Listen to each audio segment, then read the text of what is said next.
जा पाती, लेकिन मैं लंगड़ी हूँ। गुड़िया बेटी, क्या आपको भी बेर खाने हैं? हाँ मम्मा, मेरा दिल तो बहुत है, मगर मैं लंगड़ी हूँ। मेरी बेटी लंगड़ी है तो क्या हुआ, उसकी माँ तो स्वस्थ है। चलो आज मैं आपको बेरी के पेड़ पर ले जाती हूँ। आप भी जग्गू कुक्कू की तरह डाल पर बैठकर खूब बेर खाना। अब जल्दी चलो। फिर एक टोकरी में गुड़िया को बिठाकर मम्मा चिड़िया भी घर से बाहर चली जाती है। खट्टा मीठा बेर है, दिल कर रहा है इसकी गुठली भी खा जाऊं।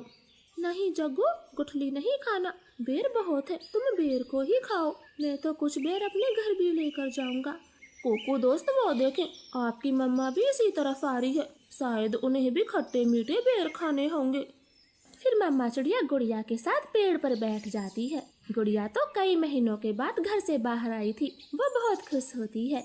यहाँ कितना अच्छा लगता है, खुला आसमान, चारों तरफ पेड़ पौधे और ताजी ताजी हवा। लो गुड़िया बहन, ये बेर खाओ, ये और भी मजेदार है। ऐसे वो तीनों गुड़िया को बेर तोड़ तोड़ कर खिलाते हैं। दूर छिपी हुई बुरी चील उन पर नजर रखे हुए थी। अरे वाह, एक साथ चार चार शिकार है, किसी एक का खात्मा तो हो ही जाएगा, बड़ी तेज भूख लगी है। फिर वो बुरी चील धीरे धीरे बेरी के पेड़ तक पहुंच जाती है और एकदम से उन्हें घेर लेती। जग्गू और कुक्कू तो डर के मारे मम्मा चिड़िया के पीछे छिप जाते हैं। सब ऐसे ही खड़े रहो, अगर एक भी भागा तो कच्चा चबा जाऊंगी, बड़ी तेज भूख लगी है मुझे। नाना चील जी, हमें जाने दे, हमारी जान बख्श दे, छोटे बच्चों पर रहम करें। नाना चिड़िया, किसी एक को तो अपना शिकार बनाकर ही खाऊंगी। चील उनके सामने बैठी थी। तभी धीरे से जग्गू कौवा कुक्कू के कान में बोलता है, कुक्कू दोस्त, इस चील को गुड़िया को सौंप देते हैं, वैसे भी गुड़िया लंगड़ी है, ये जी कर क्या करेगी, कम से कम हम तीनों की तो जान बचेगी। जग्गू की ये बात सुनकर कुक्कू तुरंत अपनी माँ से बोलता है, मम्मा मम्मा, गुड़िया को यहीं छोड़ दो और चलो यहाँ से, हम अपनी जान बचाते हैं। हाँ भाई, ये भी ठीक है, मेरा काम इस लंगड़ी चिड़िया से ही चल जाएगा, तुम सब चले जाओ। चील ने इतना कहा ही था कि तभी रानो चिड़िया जोर से चील को धक्का मारती है और पेड़ से नीचे गिरा देती।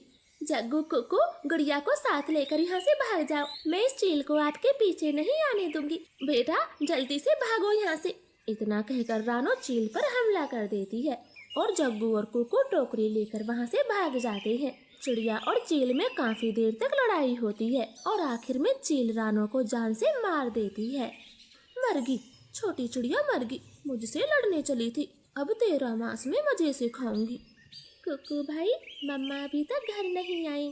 मम्मा को चील ने मार दिया है, वरना वो अब तक आ जाती, क्या जरूरत थी मम्मा को वहाँ ले जाने की।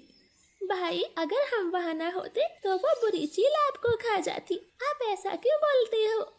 नहीं, हम चील के हाथ कभी ना आते, वो तो तुम साथ में थी, इसलिए मम्मा ने चील से लड़ाई करने की सोची। तुम लंगड़ी थी ना, माँ को तेरी वजह से मरना पड़ा, अब तू ही माँ की हत्यारन है, समझी?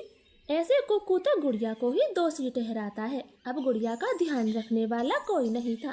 कुक्कू सारे सारे दिन बाहर घूमता फिरता, वो लंगड़ी बहन का बिल्कुल भी ख्याल नहीं रखता, चाहे वो भूखी हो या फिर प्यासी हो। भाई, सुबह से रात हो गई है, आप मेरे लिए कुछ खाने को नहीं लाए? जंगल में भोजन की कमी हो गई है, अपना पेट भरना ही बड़ा मुश्किल है, ऐसे में तेरे लिए दाना कहाँ से लाता? ऐसा बोलकर कुक्कू तो सो जाता है। गुड़िया को पूरी रात नींद नहीं आती, क्योंकि वो तो कई दिनों से भूखी थी। मम्मा मम्मा, अगर आज आप जिंदा होती तो मेरा कितना ख्याल रखती, अब तो मुझे भी भूखा सोना पड़ता है, मैं क्या